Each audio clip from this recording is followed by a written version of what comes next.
سے جدا اپنے دینی تشخص میں تھے اور یہ تشخص باقی رہنا چاہیے۔ آج یہ بات میں ذمہ داری سے کہنا چاہتا ہوں بھائیو، آج یہ بڑا المیہ ہے۔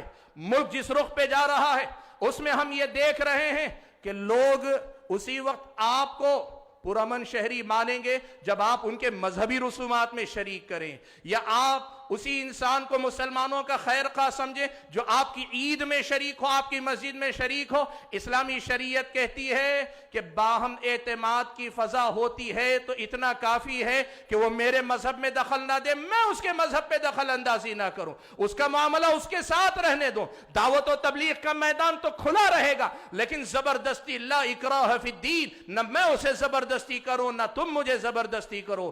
آج یہ جو صورتحال ہے کہ مسلمان کی وطن پرستی کا معیار یہ ہے کہ مسلمان اپنے اسلامی تشخص کو بھلا کر اپنے آپ کو اس سطح پہ اتر کر ملک کا وفادار ثابت کرے جہاں اسے اپنے دین سے سمجھوتا کرنا پڑے۔ اسلامی تاریخ کا یہ منشور بتاتا ہے کہ اس کے بغیر بھی ممکن ہے کہ تم اپنے دین پہ رہو، میں اپنے دین پہ رہوں، پھر بھی ہم باہم ایک دوسرے کے ساتھ تعاون کرتے ہوئے جئیں، پرامن زندگی جئیں، پرامن بقائے باہم کے اصول پہ یہاں زندگی گزاریں۔ یہ ممکن ہے، اللہ کے نبی کا یہ منشور ہم اور آپ کو سکھاتا ہے۔ حاضرین گرامی، پیارے نبی صلی اللہ علیہ وسلم نے اس میں جو بنود گنائے ان میں سے ایک بند یہ بھی ہے، اللہ کے نبی نے فرمایا انہو لم یأثم امرؤ بحلیفہ۔ اللہ کے نبی نے فرمایا مان لو مدینہ میں ہیں تو سب سے پہلے اللہ کے نبی نے کہا ان یثرب، اللہ کے نبی نے فرمایا ان یثرب حرام جوفہا لأہل ہذہ الصحیفہ۔ اب اس دستور سے اتفاق رکھنے والوں کو سمجھ لینا چاہیے مدینہ اور داخل مدینہ کی تمام چیزیں اس کے لیے قابل احترام ہیں۔ اس صحیفے کے تحت، اس قانون کے تحت اگر اتفاق کر رہے ہو تو پھر مدینہ کی سالمیت یا سلامتی کے ساتھ سمجھوتا کرنے کا تمہیں حق نہیں دیا جاتا۔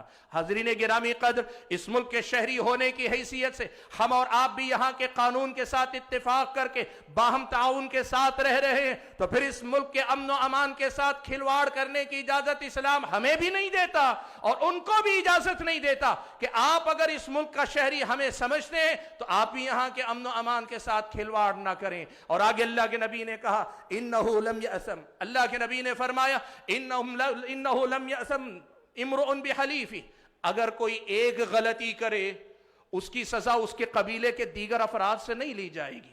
آج کے ہمارے سماج کی روشنی میں کہو، کوئی مسلمان زیادتی کرے اسے ہندو مسلم فساد کی صورت دینا تمہاری غلطی، کوئی غیر مسلم اگر غلطی کرے اسے ہندو مسلم فساد کی سطح پہ لے جانا یہ تمہاری اپنی غلطی ہے۔ حاضرین گرامی قدر، پیارے نبی صلی اللہ علیہ وسلم نے ساتھ میں یہ بھی کہا وَأَنَّ النَّصْرَ لِلْمَظْلُومِ، یہ بھی ضابطہ لکھ لو کہ اس زمین کے اندر جس پر بھی ظلم ہوگا اس کا دین، اس کا مذہب نہیں دیکھا جائے گا، دیکھا یہ جائے گا کہ وہ مظلوم ہے اور اس مظلوم کے ساتھ کھڑے ہو کر ظالم کا ہاتھ پکڑا جائے گا۔ حاضرین گرامی قدر، آخری ایک بات کہہ کر میں اپنی بات ختم کر لیتا ہوں۔ یہ منشور کے کچھ صرف اشارات ہیں، آپ پڑھ کر دیکھیے کتب سیرت میں، اور اس سے آگے بڑھ کر دیکھیے اللہ کے نبی نے یہ معاہدہ کیا، آخری دم تک اللہ کے نبی نے اس معاہدے کو نبھایا۔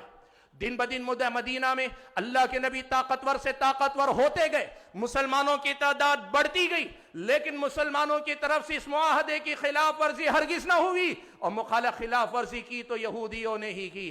دنیا والو، آؤ آج بھی ہم آپ کو پیغام دیتے ہیں، اللہ کے نبی نے منشور نہ صرف پیش کیا، اس پہ عمل کر کے لازوال بے مثال نمونہ دنیا کے سامنے رکھا ہے۔ آج بھی دنیا کے اقوام متحدہ سے لے کر مقامی سطح کی یہ ساری قراردادیں کاغذ کے پلندے سے زیادہ کوئی حیثیت نہیں رکھنی۔ دنیا آج بھی اسی اصول پہ چل رہی ہے۔ پرانے زمانے میں کہتے تھے جس کی لاٹھی اس کی بھینس، اور آج کا قانون ہے جس کی طاقت اسی کا قانون چلتا ہے، اسی کا زور چلتا ہے۔ ساری قراردادیں دھری کی دھری رہ جاتی ہیں۔ فلسطین سے لے کر ہمارے اپنے ملک میں ہونے والے ظلم و زیادتی کے یہ واقعات گواہ ہیں، اور یہ دعوت دیتے ہیں کہ پھر ایک مرتبہ میثاق مدینہ کی آواز کو بلند کیا جائے اور ساری دنیا کو سنایا جائے کہ اللہ تبارک و تعالیٰ کا یہ دین پیارے نبی صلی اللہ علیہ وسلم کے ذریعے ساری دنیا کے لیے رحمت بنا کر بھیجا گیا ہے۔ وما ارسلناک الا رحمتا للعالمین۔ والسلام علیکم ورحمۃ اللہ وبرکاتہ۔